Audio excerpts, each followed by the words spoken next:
कहा बरसात थोड़ी भई अरे मेरी बेटी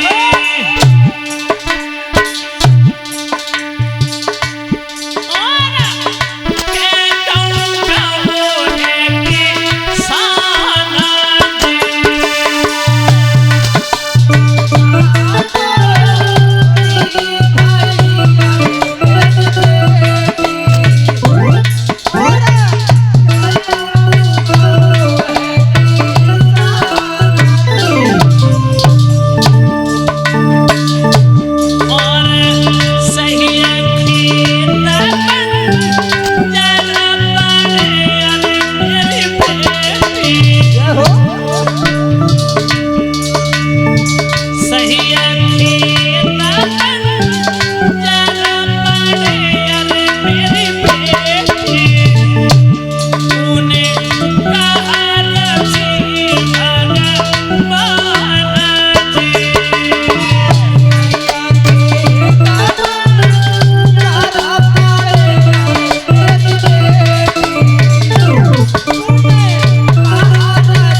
ना बरसा थोड़ी भई ना कहूँ गौ किसान खेत बीज ओढ़त नहीं सुनियो संत सुजान।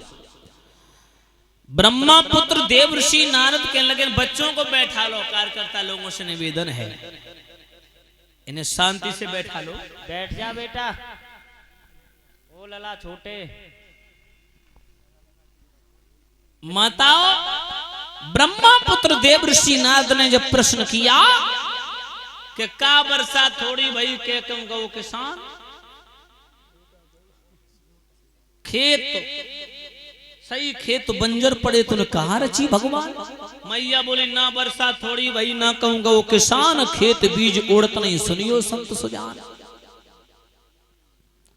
ब्रह्मा पुत्र देव ऋषि नारद कहने लगे हम समझ गए बेटी। क्या समझ गए आप? तू एक संतान की खातिर मरने के लिए आई।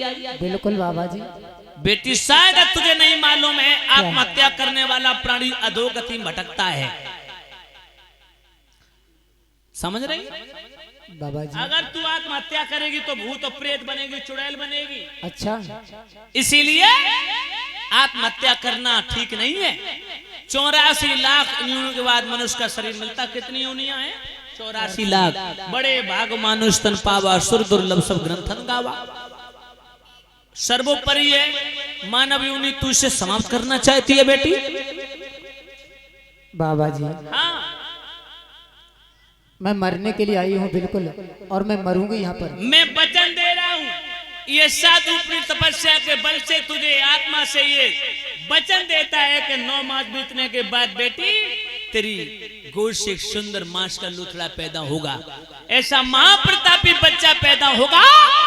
जब तक पृथ्वी आकाश सूर्य चंद्रमा सितारे रहेंगे तब तक तेरे पुत्र का इतिहास अमर रहेगा। क्या कह रहे हो बाबा जी? हाँ। बिल्कुल सच कह रहे हो।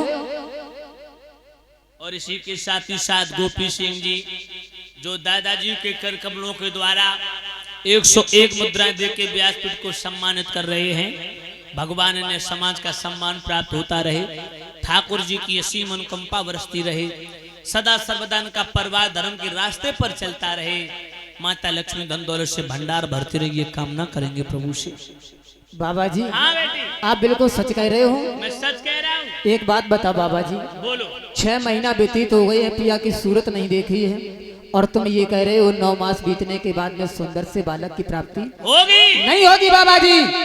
आज दिन तक तो मैंने ये सुना था कि दुनिया में हर प्राणी झूठ बोल सकता है, लेकिन संत महात्मा झूठ नहीं बोलते हैं। लेकिन सच बात तो बाबा जी आज पता चली है कि इस दुनिया में संत महात्मा भी झूठ बोलने लगे हैं। बेटी क्या मोर बचन चय पड़ जाए फीका, संत बचन पत्थर की लीखा। अच्छा, वृक्ष कबहु ना फल भके, नदी न संचय नीर, परमार्थ के कारण साधु धरा शरीर। बेटी मुझे नहीं मालूम, क्या संतों का बेस परमात्मा का स्वरूप होता है। संत की आत्मा से निकली हुई दुआ वरदान बन जाती है, और संत के हृदय से निकला हुआ कटु वचन अभिशाप बन जाता है। मैं वचन दे रहा हूं और ये बिल्कुल सच है भक्तों।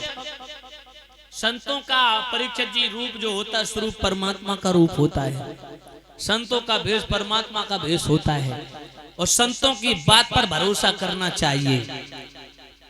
लेकिन शुक्ला जी, हर संत भगवान नहीं है। परीक्षित जी, भाई गौरव जी, अतुल, हर संत भगवान नहीं हो सकता, क्योंकि बताने की आवश्यकता नहीं। मां साहब, आप लोग टीवी चैनल देखते रहते हो, पेपर पढ़ते रहते हो, वो क्या रहा है। अब अगर काऊ महात्मा के 10,000 चेला चेली है गए, और 2-4 बढ़िया 50-50, 100-100 बीघा के आश्रम है गए, और 4 से 10 लग्जरी कारें हो गई, तो भगवान से कम तो कोई मानता ही नहीं अपने आप को। बहुत से संत जेल की चक्की पीस रहे। बिल्कुल। रघुपति राघव राजा राम, जेल के अंदर आसाराम।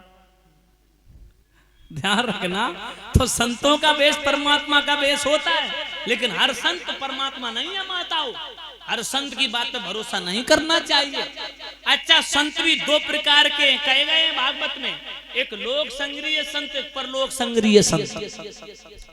जो राजकाज की लालसा करता है, जो धन दौलत के पीछे भागता है, जो परिवार के मोह में पड़ा है, पुत्र पत्नी में अभी भी संलिप्त है, और ऊपर से चोला संत का है, वो संत नहीं है, वो ग्रस्त से भी बड़ा, समझ लीजिए, ग्रस्त है।